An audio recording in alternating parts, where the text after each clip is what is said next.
We know you're asking it. You're like, those two guys are extremely confident on camera. Well, we would appreciate it. Thank you so much. It means a lot. But we have 5 reasons that you can be confident on camera as well, and we're going to outline them for you today. But Hector, who are we? We are e-learning partners, and we created this whole channel to partner with you to help you simplify your e-learning so you can focus on the most important part of your e-learning program and online course, which are your learners. Exactly. We got a MasterClass for you. Link right below this video. You want to learn, we want to teach you, you want to put your email, we're going to give you some stuff.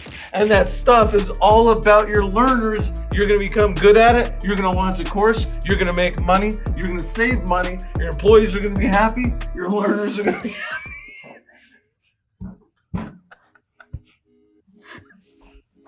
So here's the thing. We understand that being in front of the camera can be extremely nerve-wracking. Heck, we sometimes get nervous still because we care. Nerves is a great thing. However, we don't want you to be camera shy, and that's why we wanted to create this video for you to show you the 5 key steps on how to be confident on camera. So every time that you get on camera, you're excited, you're passionate, you can push those nerves aside, and you can rock those videos for your e-learning program or online course. The first one is what, Johnny? Actually prepare. What does this mean? This means that when you are presenting in front of camera, you need to practice ahead of time. And this is so important. So obviously it's important to prepare when you're at a speaking engagement and you're teaching a group live. But it's actually more important to prepare when you are in front of camera by yourself because you don't have an audience. You don't have people to interact with. So you need to bring the energy. That's why we get kind of crazy in these videos, because it's the only way I know how to bring the energy. And Hector's just naturally good at this stuff. I'm not. So I have to be like super over the top. But actually prepare. We actually prepare for hours. And when we talk about actually preparing, before each video, script it out. Make some guidelines. Now, when we say script, we're not saying come up with every single word and period and exclamation point. You got to follow it by the T. Make key points. What is it in this video that you are trying to cover? Have an intro, have 3 to 5 main points, and then have a conclusion or a transition. And by having that guideline ready and prepping it respective to the topic that you are recording for that video, it will make it a lot easier because you're not walking into the video hoping that you'll come to something on the spot or think of something on the spot or play the guess it strategy. You have a clear guideline of how you are going to start the video, what the meat of that video is going to be, and how that video is going to end. Exactly. And then what you want to do is you want to Lebronify it. Lebronify? Now, what does this mean? Let's go. This means that you want to visualize yourself succeeding at producing that video. LeBron James, every single day, is thinking about how he's going to play in the next game.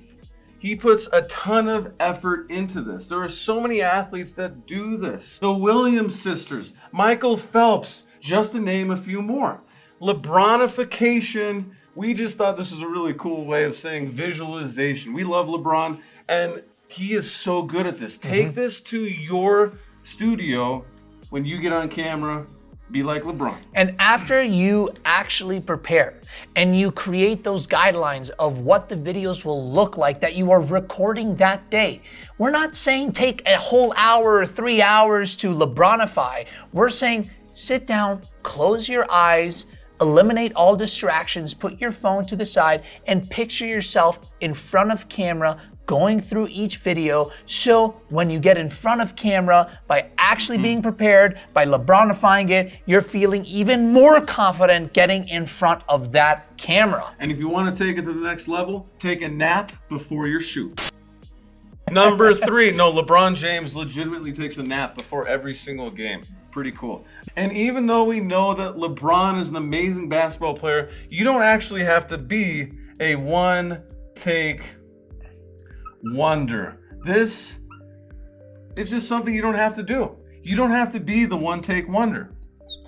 Instead, you can do take after take after take. This video actually took us a long time to do because we prepared the heck out of it. And even though we wanted to make it perfect, we didn't have to do it in one take. Yeah, guys, see, I struggled with this when I first started getting in front of camera. I wanted to record everything in one take. I wanted it to be perfect. And even after being 4 minutes in, if I stumbled over something, I said, I have to go back and re-record everything.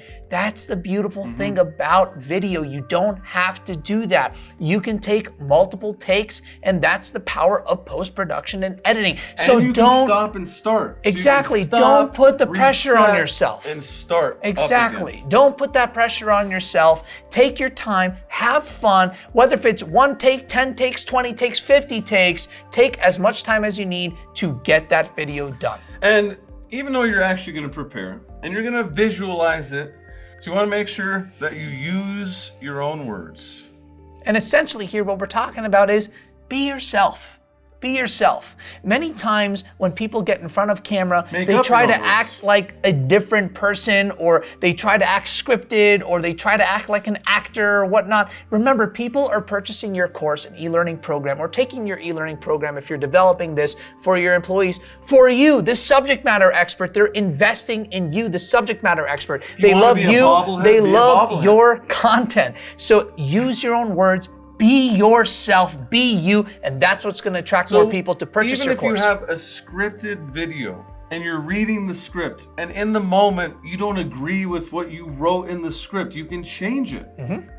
Don't worry about staying to the script. You may know what the script is, but your viewers don't. They don't know what it is. So if you miss a word, you say something differently, don't overanalyze it. Just go with it, or it will actually end up better. I actually just stumbled right there, and I think it was better than if I didn't. I'll say a very quick story. This is not video related, but when I was enacting a theater actor, I was Jafar in Aladdin, and when Iago and I, the parrot, were fighting over the lamp fell down, it broke, it rolled off stage. It was a fully packed auditorium, and I had to walk down, pick up that lamp, and stay in character. And guess what? Nobody knew nobody knew. They thought it was part of the act. We're extremely hard on ourselves, which is why the 5th thing you need to do is start with the easiest content. So easiest content first. Now, here's the thing.